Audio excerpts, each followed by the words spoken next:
In a move that could transform the strategic aerial equation of South Asia, China is preparing to deliver its next-generation stealth fighter jet, the Shenyang J-35, to Pakistan, with the first squadron expected to arrive by 2026. The landmark defense development, which has captured international attention, is being viewed not only as a technological upgrade for Pakistan's Air Force but as a geopolitical maneuver with sweeping implications. As regional tensions simmer between nuclear-armed neighbors Pakistan and India, the accelerated J-35 transfer signals a potent shift in China's role as a defense supplier and strategic counterweight to India in the subcontinent. The Shenyang J-35, also known as FC-31 in some configurations, is a twin-engine, fifth-generation stealth multi-role combat aircraft developed by China's Shenyang Aircraft Corporation. Designed with radar-evading capabilities, internal weapons bays, advanced sensor fusion, and electronic warfare EW suites, the J-35 is considered a technological peer to Western fifth-generation aircraft such as the US F-35 Lightning II and Russia's Su-57. The J-35 is capable of both air superiority and strike roles, and while originally conceived for China's aircraft carriers, its versatility and scalability have made it an appealing option for foreign export, particularly to strategic allies like Pakistan. The defense agreement between China and Pakistan on the J-35 marks the most advanced combat aircraft export in Chinese history. It not only reflects the growing sophistication of China's military-industrial complex but also Beijing's confidence in Pakistan as a reliable long-term security partner. The decision to fast-track delivery to 2026 underscores both urgency and strategic calculus. India's modernization of its air force has gained pace, especially with its induction of 4.5-generation Rafale jets from France, upgrades to the Su-30 Mki fleet, and development of indigenous platforms like the HAL Tejas Mk-1A and the AMCA. Pakistan, by comparison, has faced constraints in acquiring high-end aircraft from Western sources due to export restrictions, political considerations, and financial limitations. The U.S., once a significant defense supplier to Pakistan, has largely pulled back from providing frontline equipment, particularly after a cooling of relations post-2011. This vacuum has increasingly been filled by China, which has supplied not only JF-17 Thunder multi-role fighters, co-produced with Pakistan, but also surveillance drones, air defense systems, and now, potentially, the most advanced aircraft in China's export catalog. Defense sources indicate that the first batch to be delivered will likely comprise a full squadron, between 12 to 18 aircraft. Initial training of pilots, engineers, and ground crews is already reportedly underway under Chinese supervision, with a dedicated stealth-compatible airbase being considered in central or southern Pakistan for secure deployment and maintenance. The aircraft are expected to be customized with Pakistani and Chinese avionics integration and munitions, possibly including long-range PL-15 air-to-air missiles, precision glide bombs, and EW pods compatible with PAF's network-centric warfare systems. The implications of the J-35's arrival extend far beyond Pakistan's inventory enhancement. Strategically, it could signal the emergence of a more symmetrical deterrent in the aerial domain between India and Pakistan. Currently, India enjoys a quantitative and qualitative edge, with over 600 combat aircraft including 4+ generation jets and access to modern radar, EW, and AEW&C platforms. The J-35 could complicate Indian air defense planning by introducing a platform that can penetrate deep into contested airspace with reduced detectability. Such a platform would be especially valuable in high-altitude conflict zones like Kashmir and Ladakh, where radar coverage is limited and early warning times are short.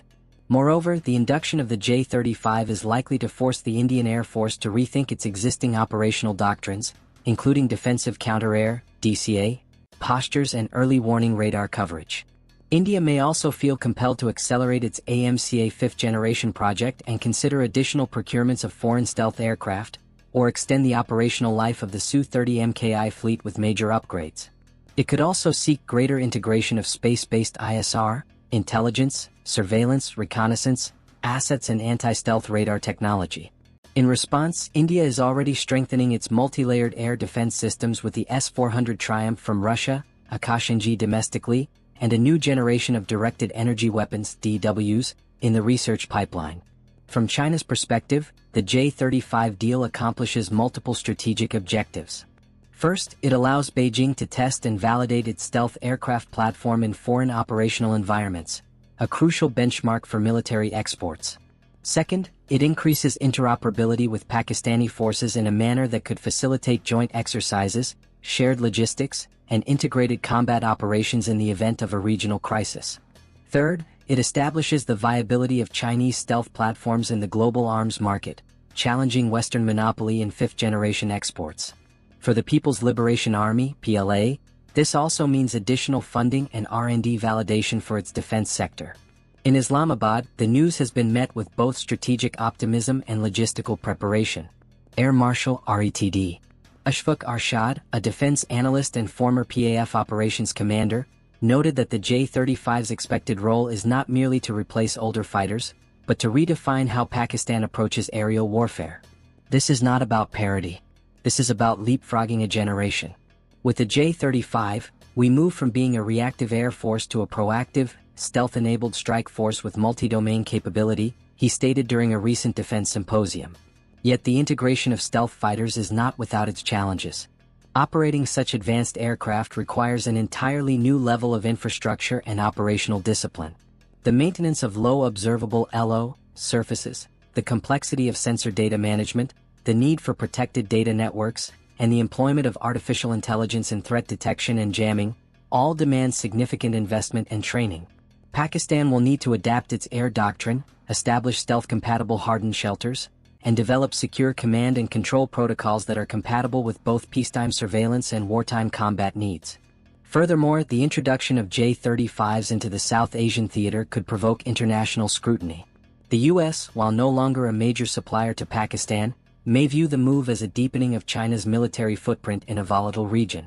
NATO allies may likewise view the deployment of a Chinese fifth-gen platform on India's western border as a destabilizing factor.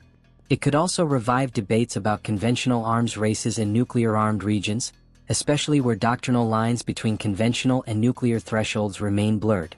Adding to this, there's growing speculation that China may offer Pakistan a broader package deal, possibly including UCAVs, unmanned combat aerial vehicles, to operate in tandem with the J-35. This manned-unmanned teaming MUMT concept is gaining traction globally, and Beijing is believed to be experimenting with platforms that would enable J-35s to command loyal wingman drones for reconnaissance, jamming, or even kinetic strikes. Such a leap in operational doctrine would radically upgrade Pakistan's deep strike potential and complicate IAF responses.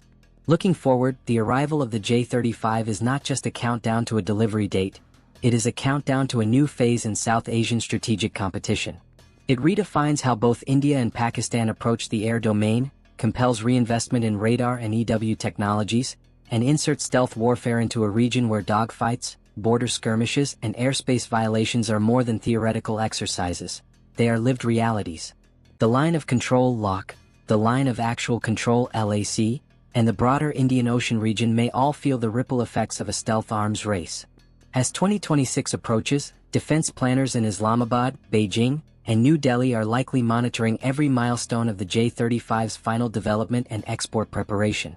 The global defense community will be watching closely as well, not only because of what the J-35 means for Pakistan, but because of what it signals for China's ambitions, regional alignments, and the evolving face of fifth-generation warfare. One thing is clear. Once the J-35 takes flight in PAF colors, the skies over South Asia will never look the same again.